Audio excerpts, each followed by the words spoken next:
Welcome to the Gigging Gurus podcast, the ultimate guide navigating the mysterious world of music freelancing. I'm your host, Buffi Jacobs. Each episode, we will dive into the experiences and insights of successful musicians who have taken unconventional paths to their success. Tune in for engaging conversations, actionable advice, and inspiring stories that will motivate and empower you. This week, our special guest, Timothy Loo, has not only survived, but thrived in this unpredictable industry. Timothy has an extensive performance resume, having contributed to over 1,000 motion pictures, TV shows, albums, commercials, and award shows, including annual performances at the Academy Awards. In addition to his performance career, Timothy is one of the leading music contractors in Los Angeles. He has recently assembled orchestras for composer John Williams for the scoring of Indiana Jones 5: The Dial of Destiny, ESPN College Football Playoffs, The Fabelmans, and Obi-Wan Kenobi. Timothy also serves as the music contractor for renowned composers and artists such as James Newton Howard, Mike Post, Jeff Russo, Branford Marsalis, and Disney's Launchpad streaming series, among others. So without further ado, let's dive into today's episode with our special guest, Timothy Loo. Welcome, Tim. Thank you, Buffy. It's a pleasure to be here. Well, it's a pleasure to have you. Tim and I go way back. We met at the Henry Mancini Institute in 1999 and have been buddies ever since. I'm so excited to have you as our first guest and ready to hear all about your career as a soloist, chamber musician, freelancer, and contractor. Well, let me start off by saying thanks for having me on this and congratulations on your first episode. Thank you. This is very exciting. It is exciting. I do feel like I've known you for most of my cellistic life. Has it been that long? Yeah, 1999. That's crazy. And what's amazing is we've stayed in touch. We have. Pretty much the whole time. The whole time. And yet never really lived in the same city, right? Nope. Never in the same city. Amazing. Well, what can I say about my life and my career as as a cellist? Very unconventional. And one of the things that I think is so incredible about the music business, especially as a freelancer, is that anybody can carve out their own path. You have to know the industry that you're in, but everybody's story of how they became a freelancer, how they became successful as a freelancer will be remarkably different. And so I think, yeah, it's pretty different how I got my footing in this industry, but it's not so different than everybody else's story, if you know what I mean. Can you tell us a little bit about your unique start in music and how you got to where you are today? I like to say that I dabbled in cello when I was much younger. It was an instrument that was offered to me, or that I chose in, I think, third or fourth grade, and it was just something that I did for school orchestra, but I didn't really have any background or private lessons at that point. And then I kind of just let it go for a long time. It wasn't until towards the end of high school that I came back to cello and decided to take private lessons.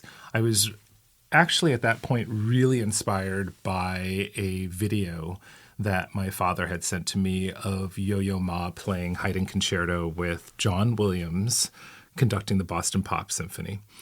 And there was something about the concerto, Yo-Yo Ma's sound. There was just something that just clicked. And I knew at that moment that I really wanted to do the cello.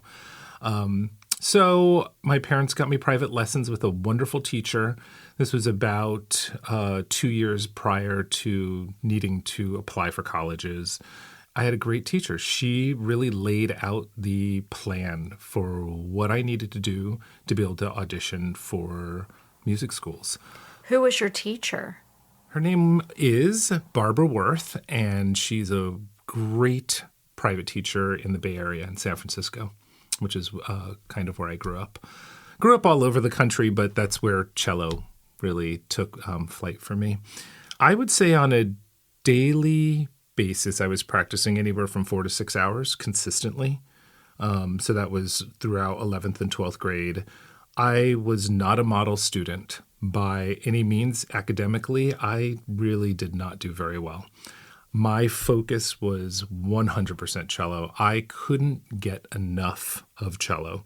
Every cassette tape that I could get my hands on, I would listen to nonstop. Every piece of sheet music that I could buy, I was buying. And I think part of it, I'm a very organized kind of person. So for me, buying sheet music actually was part of, oh, I get to organize this. I get to do this in alphabetical order and have files and file folders and cabinets. And I loved the ritual of going to my cabinet and pulling out this if I wanted to play this piece or that kind of thing. But anyway, when it came time to audition for schools, I ultimately chose Cal State Northridge in Los Angeles. The teacher that was there, her name is Rowena Hamill, was a student of Janos Starker. And the teacher that I studied with in the Bay Area, Barbara Worth, also was a student of Janos Starker. And it seemed like a good decision for me to kind of stay in that school of cello playing. You know, Northridge was a great place for me to be because I had the opportunity to practice as much as I wanted to do, as much as I could, and also be in an environment where I wasn't at the bottom of the pack. I was somewhere in the middle, and I could see how within a very short amount of time I could be at the top of the pack. But I was also incredibly self-motivated. I remember my first semester there, two things. One was I created, and I still have it, I have a sheet of paper that showed every single semester in the repertoire that I was going to learn for every semester and when I would do a recital. And so even though that wasn't part of my curriculum and my teacher hadn't said, oh, you need to do these pieces or that pieces, I had already created from freshman through senior every semester what I was going to learn. And that was just how much focus I had to what I thought was going to be 4 years at Northridge, which actually ended up turning into 5 years. After my fifth year and my senior recital, and this is 1996, I auditioned for a guy named John Tesh, who I don't know if any of the listeners know now, but he was a pretty big star in the 90s, early 2000s, and he was doing a U.S. tour of pretty much all the lower 48. And it was like a 6 to 8 month tour that we were on, and it paid really well. And I thought, okay, I'm going to take this audition. Got the audition, went on tour. It was amazing. It was my first opportunity to be a professional musician, making money, and seeing parts of the country I'd never seen before that I probably won't or did not ever go back to. After that tour was done, I came back to LA, and I was not really quite sure what to do at that point. And by chance, there was an audition in New York for an orchestra in Hamburg, Germany. And I went out to New York, took the audition, won, and went to Germany and started a 2-year residency with this orchestra that was incredible, and one of the highlights of my life. I'm not sure that I'll ever actually play in an orchestra that good again. But my decision to leave that group actually came because I realized that there was so much more I wanted to learn on the cello. And so I came back to Los Angeles. That was my impetus, was to go back to school. I auditioned for Ron Leonard, who at the time was the principal cellist of the LA Phil and the main professor at USC. Auditioned for him, got into school there, did 4 years with Ron. So you went back to school. I did. But I think part of it was like a penance that I thought I needed to pay for not finishing the first time. So it's like, okay, I better be serious the second time. And I knew the second time around it would just be cello. So I didn't have to worry about the academics, none of that kind of stuff. But anyway, that was my journey then. But I had a couple of things that happened, and this is in the early 2000s. One was a wonderful chamber music series in Los Angeles that actually just came to an end last year called Jacaranda.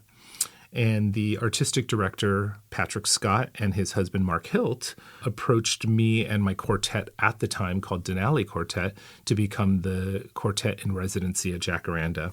From that, and through all the wonderful programming that they did, I knew that they needed to have somebody like a contractor in place, somebody that could help get musicians to them.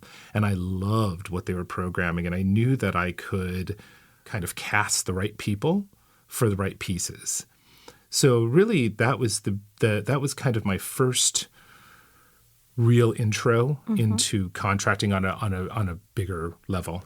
I mean, I had done weddings and contracted casuals and things like that prior, but this was the first time where I was like, okay, this is important. This is really important to me. And so I created the pay scale by which, and I still love the way that I did it back then. It would paid not by piece, but by difficulty of the piece. So that a Paganini caprice that lasts 2.5 minutes long should not pay the same as a 10-minute Philip Glass quartet. You take into consideration, you've got a solo, you take into consideration how long a person has to practice to be able to learn a Paganini caprice.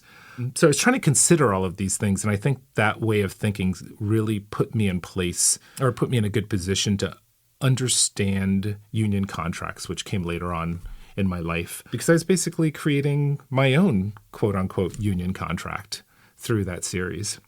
That went on for many years, and during that time, I had 2 instances where I was asked to be a contractor. One was for the Long Beach Opera, because they saw the work that I was doing at Jacaranda. And then also I started working in the video game industry and being asked to put orchestras together for video games, which was really the first intro into electronic media contracting that I had. Pretty much my life between 2000 and 2018, 19 was pretty much contracting for chamber music series for live performance. I would do sessions here and there as a contractor, but not that much at that point. And then I think it happened to me in my mid 40s, early to mid 40s, where I started becoming a little bit more business savvy. And one of the things that I had convinced my loving husband to do was to buy this spin gym with me, a cycling gym. I didn't know this. This is new information. Love this. I love spinning. This was like my favorite cardio. Oh yeah. I knew that the owners of that spin gym were needing some help, and I thought, this might be a perfect opportunity for me to infuse some money, learn about this business, and see if I could flip it and just turn it into a really popular place, kind of a la Soul Cycle, that kind of thing. And what I learned is that in that experience is that I was a miserably bad business owner. Terrible. I didn't know one thing about business, but what was amazing about the year that we had that gym was that I made so many mistakes. And every single one of those mistakes that I made is what has informed me to being a business owner now. So in early 2019, one of the industry standard payroll companies called Sabron Payroll was up on the market for sale. And it was just another one of these moments in my life where everything kind of just clicked. And I was like, ooh, that would be very, very interesting to acquire that business. Also because I was contracting, and I love Hollywood. I love working in Hollywood. I love everything about it. And, this would be kind of a one-stop shop, contracting and payroll. And so I met with the owner at the time and did an interview, and he respectfully declined my offer to buy the company. And I told my husband, oh, all right, well, interview didn't go so well, but I guess we have the money now to do the renovations we wanted to do on our house at the time. And about 2 months later, he called me and he said, okay, well, look, I've had interviews with other prospective buyers, and I've decided that actually, if you're still interested, I'd like for you to buy the business. And so Tommy and I did, and we spent the next 6 to 7 months training in payroll with him. And then when the time came, which was basically August of 2019, we signed the papers, transferred the business to us, and the rest is history. And it has been one of the most gratifying experiences of my life, being able to do this with my husband, being able to tie together all the connections that I've made with producers and studios throughout the years and have it become a full circle moment for my business. And you are your own boss. You get to call the shots. And that's something that I love to tell freelancers too. This is the wonderful thing about being a freelancer is you get to call the shots. Not just as a business owner, but when you are a freelancer. But it's also the thing that freaks people out because there's the uncertainty. What happens when you're not getting a call? And no musician likes to just sit there waiting for the phone to ring or waiting for the email to come in. It can be really, really mentally challenging to overcome being your own boss. But that's actually one of the pros is you make your schedule. You make the decisions about how you're going to conduct yourself, how you're going to conduct your life and making money. So you wear a lot of hats. And how do you end up balancing this with your playing career? Because you're just such a beautiful player. Oh, do you get to perform as much as you like? Because, I mean, you've had some incredible opportunities as a soloist, like stepping in at the last minute to solo with LA Phil. Yeah, you want to tell us about that? Sure, that was a harrowing moment of my life. So I'm sitting in quartet rehearsal one evening, and this is with my current quartet called the Lyris Quartet, and we're getting prepared for the Green Umbrella series that the LA Philharmonic presents, and it's their kind of contemporary series, and at the time.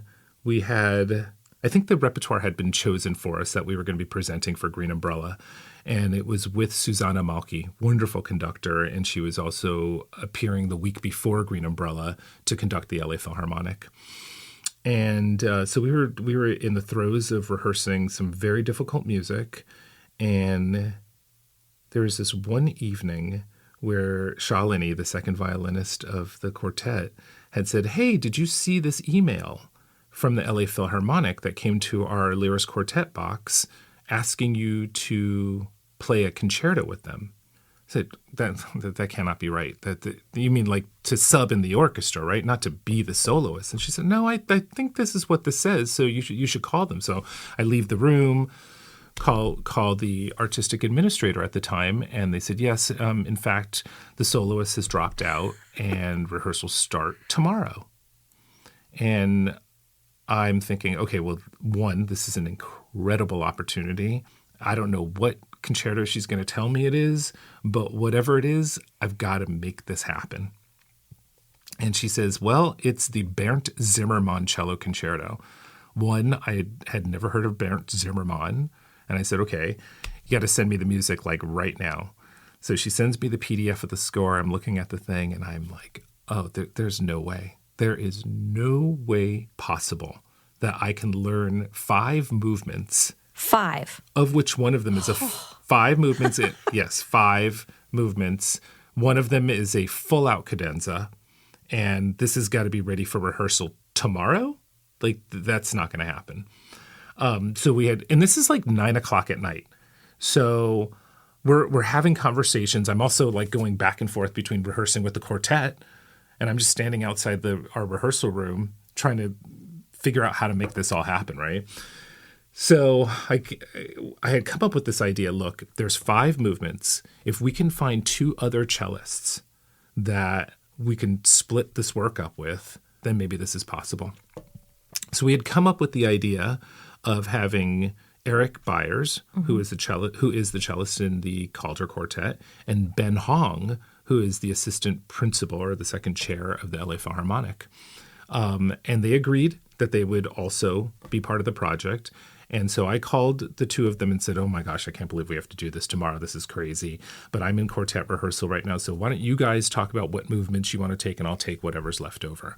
And so at that point, Ben decided to take the first movement. Eric decided to take the second and third movement. And I was left with the cadenza and the finale, the last of it, which, look, all the movements, no pressure. All the movements were incredibly difficult. So, I mean, we had our work cut out for us. I practiced all night that night and learned it as best as I could.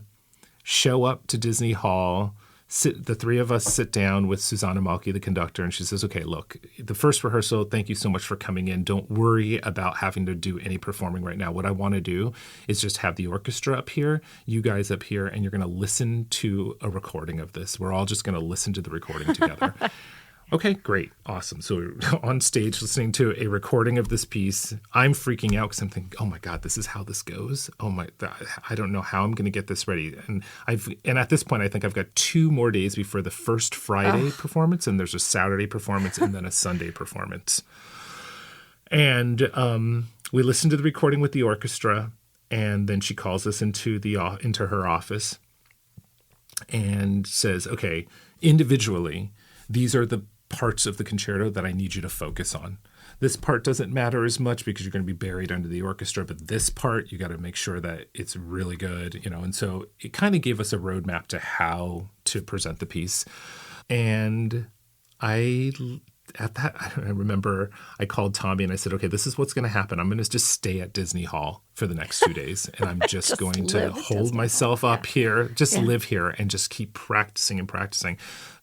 It's just incredible. It was just an incredible moment for me. And it got to the last 3 nights in a row. And when it was all said and done, I came out of the experience and I thought, how am I going to keep that momentum going?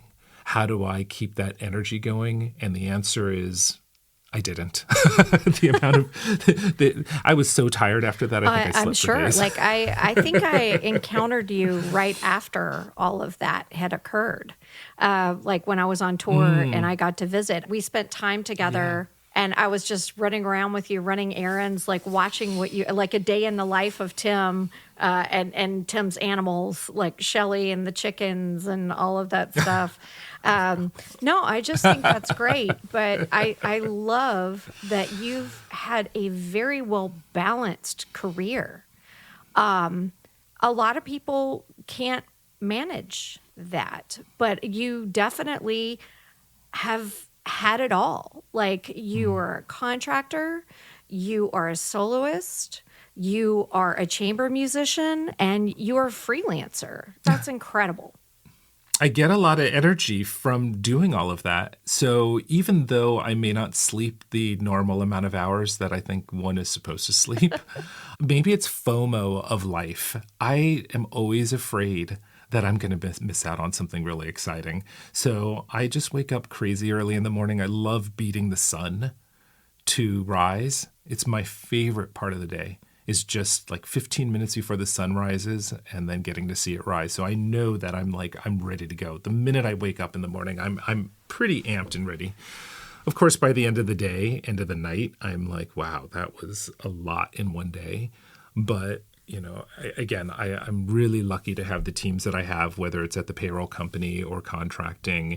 And so being able to balance everything is years of practice and years of being able to delegate and organize. Ultimately as a freelancer, ultimately as a multi-business owner, I have to be responsible and on top of every single correspondence that goes on. But there's also a trust that I have in my team to be able to respond or ask me at least questions if they don't know how to respond.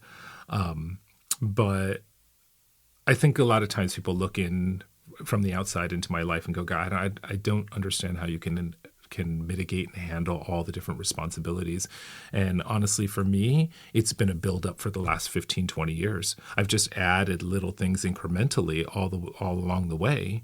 And able to just keep adding things. So it wasn't all at one time. If it was all at one time, it would be impossible.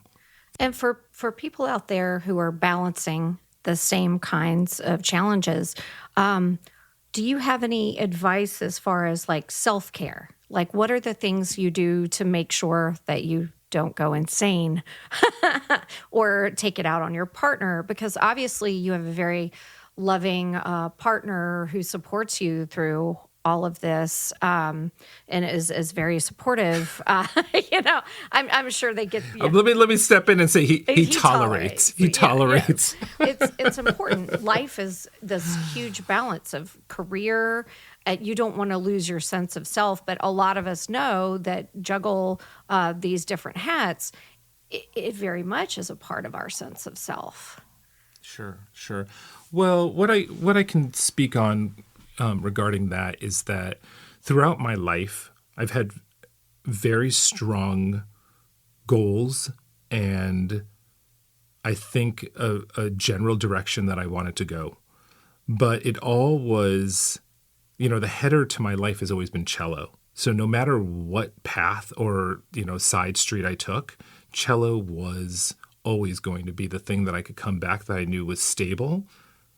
And it had nothing to do with the money of it. It's just that I could sit in a room with myself, with the cello, and this is the thing that I know how to make it work. And that gave me my own inner confidence. And it brought you the most joy. And it brought me the most joy. Absolutely. And look, any musician knows it's not 100% joy, right? Like there are days where you're like, there are moments. Yeah.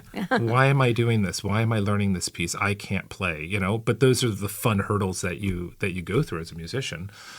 I know that for every person, how they de-stress, how they deal with life on a daily basis is going to be different. For me, I would say in the last 10 years, it's been physical activity. So it started with spinning, then it started with working out, then it went to working out, and then in the last 4 years, it's become tennis. And I was in a tennis lesson one morning, and we were talking about the timing of my forehand and when I really wanted to hit the ball to create the most amount of topspin.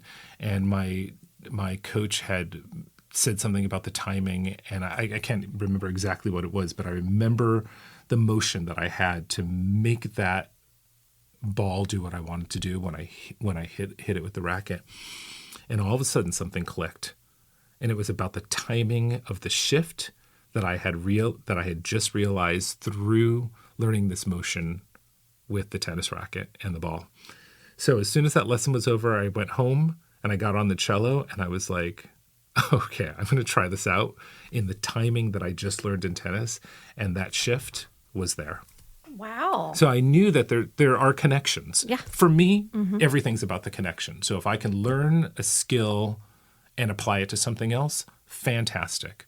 Did you ever read that book? Was it The Inner Game of Tennis? Absolutely. You did? Okay. So there's a lot of... a lot of similarities. And then the follow-up book was An Inner Game of Music. I think I read that because I used to have a lot of performance anxiety.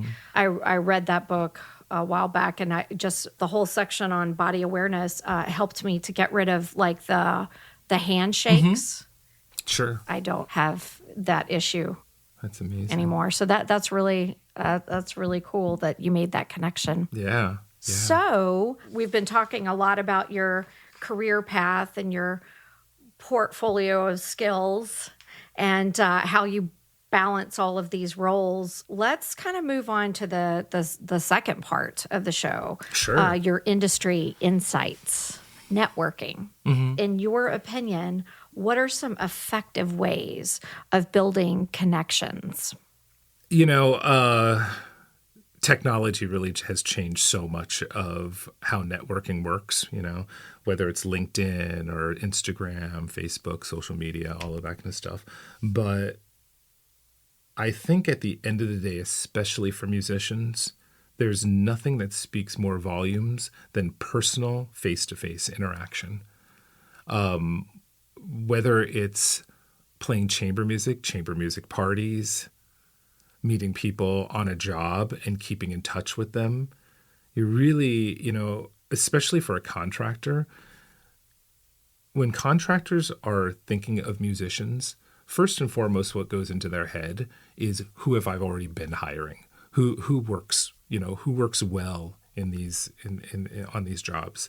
And so when somebody's new, it's really easy to kind of insert somebody brand new if they come highly recommended, or if you've heard them yourself and thought, I want to add this person. But I was just saying to a colleague of mine that it's amazing that any of us ever made it into the recording industry in Los Angeles, because we know how much luck it takes to have that happen. And, you can have one recommendation into one contractor's list in the studios. That doesn't mean you're suddenly going to be playing on every single contractor's list. Multiple people have to be thinking about you and saying your name, and there has to kind of just be this zeitgeist around you to actually have that happen, because no one person can be responsible for your entry into one particular part of freelancing. It happens with a lot of people. And, if anybody were to ask me, how did you get into, let's say, the studios? There was many people that believed in me, many people, mentors, colleagues. And I look at it as kind of a luck thing. What do you think it was, aside from playing? Obviously, if you're not a solid player, you're not going to get very far. But what do you think it was that made people interested in helping you? Great question. I think that it was a combination of things. I think I generally have a strong enthusiasm for things that I want to do or things that I think I want to do. So it's enthusiasm. It was telling the right people that this is what I wanted to do and not mincing my words about it.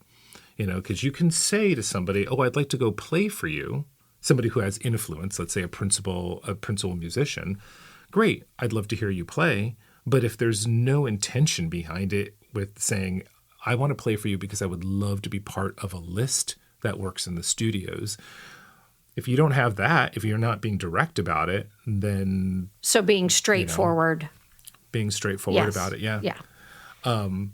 But again, there's a fine line, because you don't want to be pushy either. And you have to realize, coming into anything that's established, that there's been a history of people that have come in and out of that industry, and there's a waiting period, and there's a way that people are introduced into, especially if we're talking about the studio world.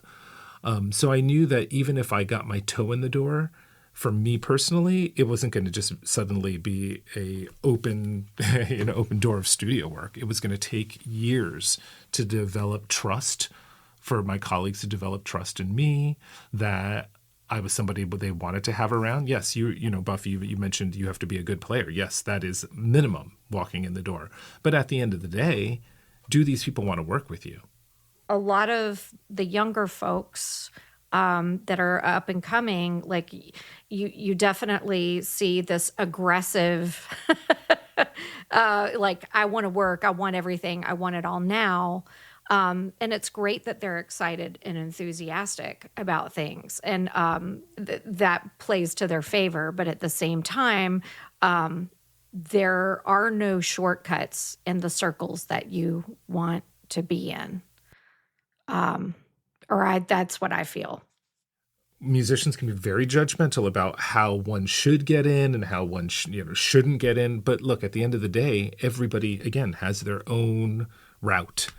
And it doesn't, again, just take one person to get you in. It's a lot of different things that come all at the same time to help your entry. So what are some of the key skills and qualities that have helped musicians get onto your list? Like, if you were having to list skills and qualifications on LinkedIn, doing a cattle call for your list, what would they be? I rely personally on my own ears. Obviously, what I'm seeing, sometimes people send me videos. I think that's very helpful. And I depend on the principal chairs of the orchestras that I hire. Now let's talk about future projects, like what you see for yourself in the future, what playing wise, contracting wise, personal life, what have you. Oh boy. I just turned 50, and welcome to the club. Thank you. Is the water warm? The water is warm, yes. Okay, good.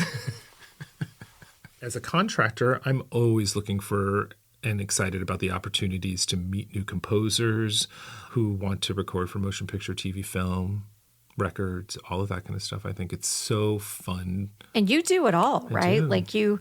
Like if rock and rollers say, hey, I want a 50-piece orchestra for this album that we're recording, you do that. You do film, television, Absolutely. games, everything. All of it. Yeah, and I love the challenge. I love really, especially when it comes to unionized labor, every single different kind of work has a different agreement and different stipulations and different conditions built in.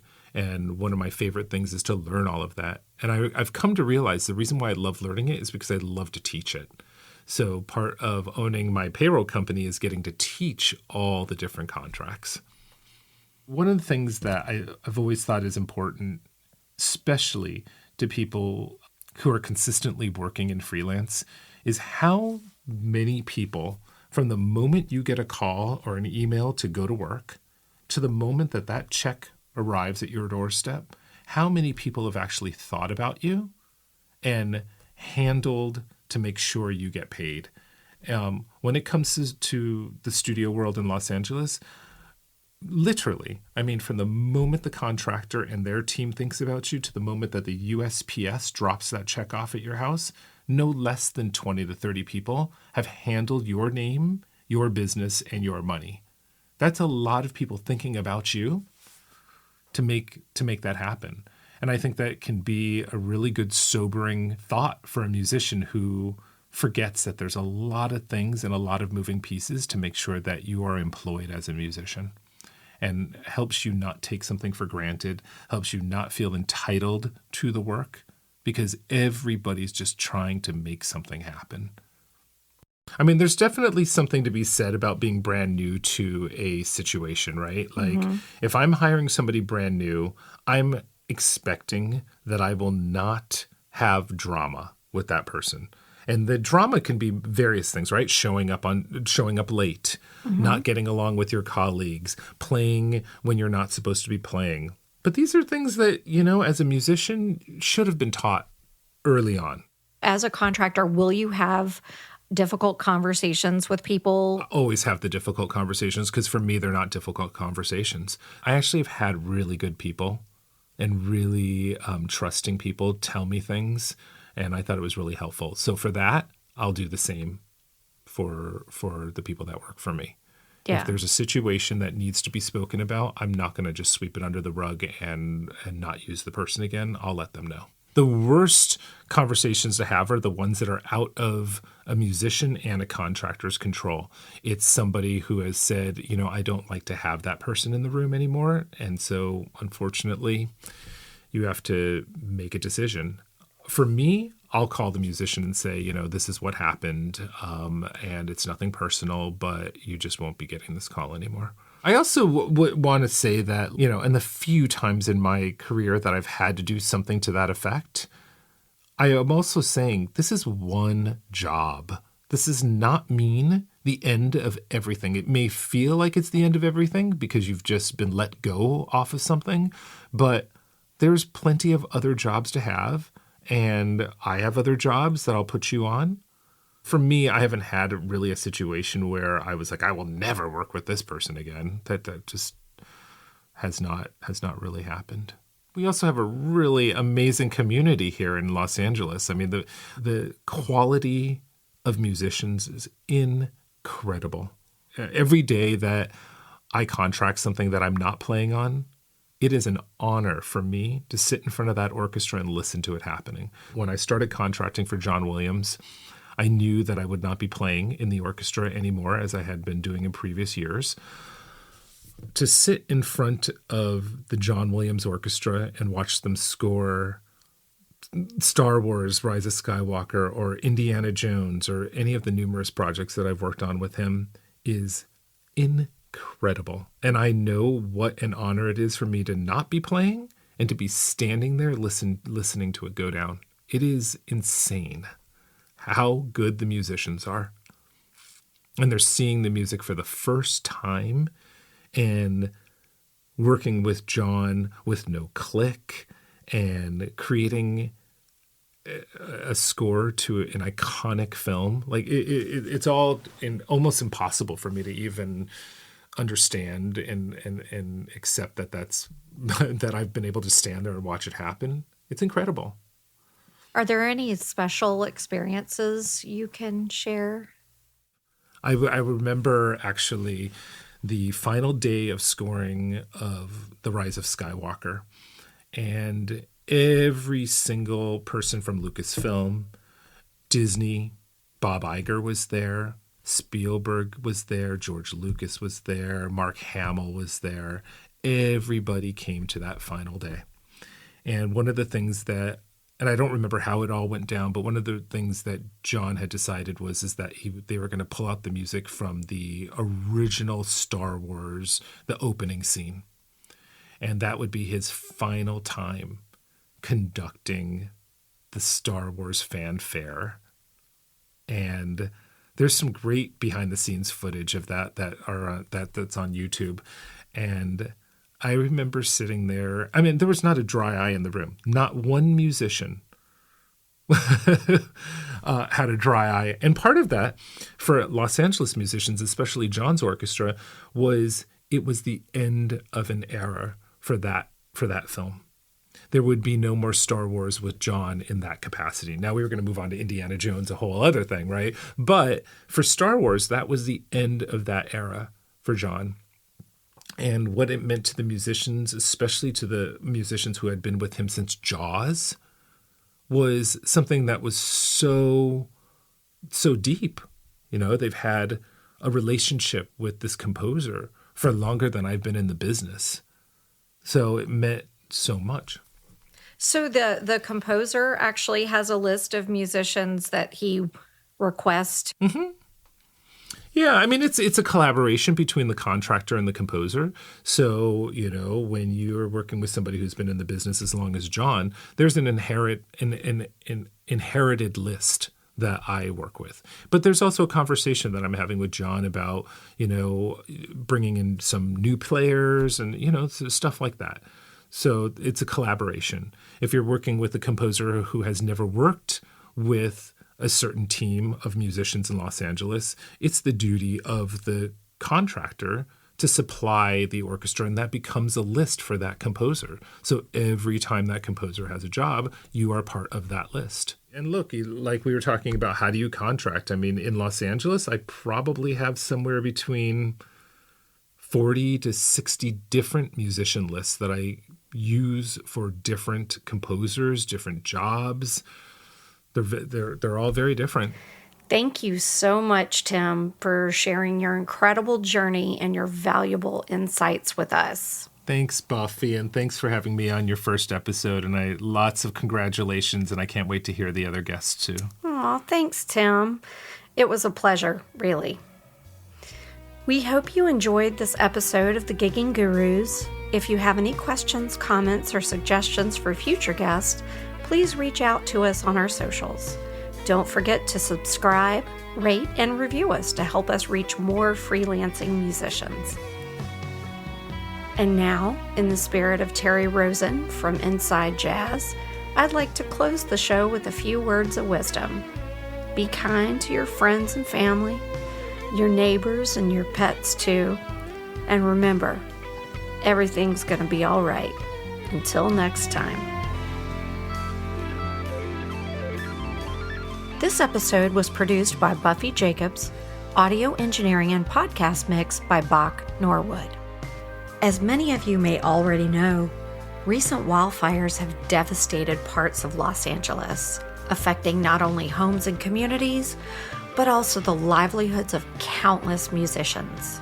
To help support our local musicians during this difficult time, I want to share a few ways you can make a difference by donating to the following organizations: the Musicians Foundation, Sweet Relief Musicians Fund, the Recording Academy's Music Cares, the American Federation of Musicians Local 47, and Los Angeles Musicians Association.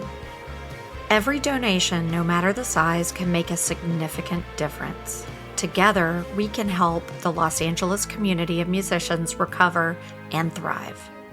Links to these organizations will be provided on our social media outlets and website. Thank you for your support.